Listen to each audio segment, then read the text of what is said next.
What about what's going on here? I mean, from the point of view of the Brexit party, the best thing could happen for you would be no deal all round, wouldn't it? Well, the best thing for us would be to have Brexit. And Brexit means leaving the single market, leaving the customs union, leaving the jurisdiction of the ECJ, and ultimately having a sensible trade agreement with our friends in Europe. That's what we've always wanted.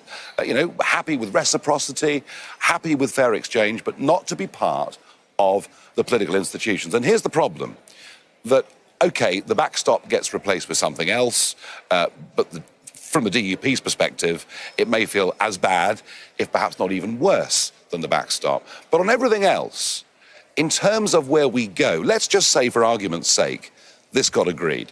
Would it end the problems of this great Brexit debate? No, arguably, we've just done the easy bit. The hard bit would be what comes over the course of the next 2 or 3 years, because we're going to be half in, half out, in this never, never land. And the real problem is this. To get to any sort of free trade deal with the EU, already the French and Spanish are saying, oh, well, fishing, you can't have your territorial fishing borders back.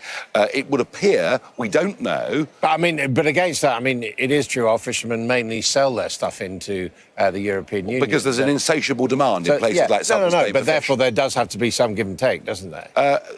No, because there is a big difference between buying and selling goods and actually having management and control of what should be yours. Similarly, with regulatory alignment. If we finish up in a negotiation for the next 2, 3, 4 years about regulatory alignment where they won't give an inch, about building on the existing customs partnership, many of us would say, what's the point of leaving? But against that, do you want Britain to have worse standards in workers' rights, worse standards in a democracy, on the environment? No. This is where the argument goes wrong. In a democracy, you should debate at general elections employment legislation, environmental legislation. I think we're perfectly capable of doing it far better than it's done at an EU level. Well, we may be capable of it, but should we do it? Because if we're going to be in direct competition with the European Union, undercutting them in that area might be a good thing. Well, that's called competition. It's called being efficient. It's the one thing the EU are terrified of. Angela Merkel last week... Yeah, but what I'm saying is, do you back that? Because do you back Singapore on the Thames? If we're not making our own laws across the whole range of issues, we're not an independent country. That's what Brexit's about. It's about us being an independent country. But there's also a question about what sort of independent country, isn't there? Is it a high environmental standards, high worker rights? We will decide that. We will actually have general elections where we start debating this sort of stuff again, which we haven't done for the last 30 years, because all of those rules have been made here in the EU. And at that point, if we get there, if we get that independence, what's the point of the Brexit party? Well, we will have achieved a great historic victory. What's wrong with that? And we'll go on campaigning. Well, will you go on? That's the question. Political reform. There are many other things that we're talking about that people really want to see post-Brexit.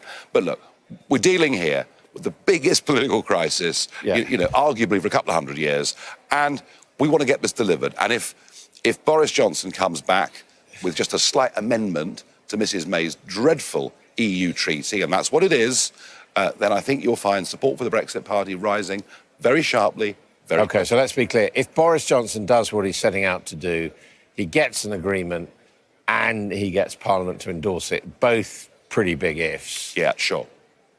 You're saying you won't back off, that the Brexit party will run against the Conservative No, because party. we're going to be stuck in this never, never land for years to come. It's the worst of all worlds. The worst of all worlds. And if Parliament... So he won't have put you back in the box, as he said he would? No, I know, he keeps trying. And the worst of all worlds would be, what if a referendum amendment passed on, and I say, let's not call it a deal, let's call it what it is, an EU treaty. But if we had this passed on Saturday with a referendum amendment, that would be our democracy simply traduced. Well, all right, what do you do? Just suppose we do get to a referendum and the choice is the deal, which you don't like, or remaining, which you think is even worse. What are you going to do? If the choice is the existing EU treaties or a new EU treaty, I will stay at home. I won't stay at home, and you'd say to your supporters, I won't vote, I won't campaign, I'll have nothing to do with it whatsoever. You cannot.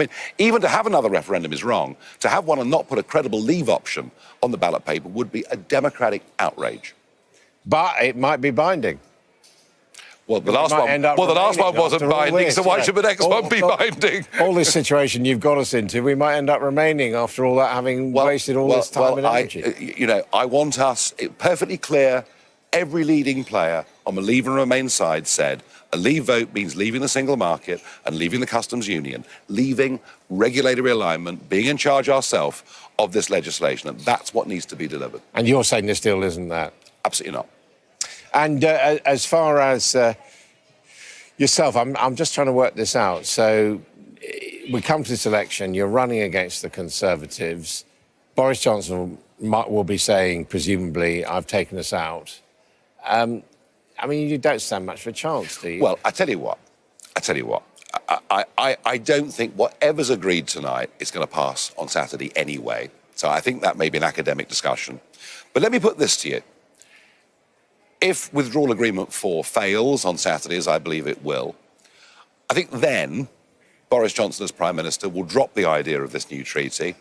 And there is the possibility of putting together a Leave alliance for the next general election, and all the numbers and all the polls show... You're saying if he doesn't get a deal, it doesn't get through, that's the moment when Brexit and the Conservatives can start working together. I think there is an opportunity here for a Brexit alliance to fight the election that would win a big majority in Parliament. So, look, you know, I would much rather we had an extension and a chance of a general election than accept this dreadful new EU treaty. Absolutely. So that's the offer to Boris Johnson, go for no deal and we can talk Turkey.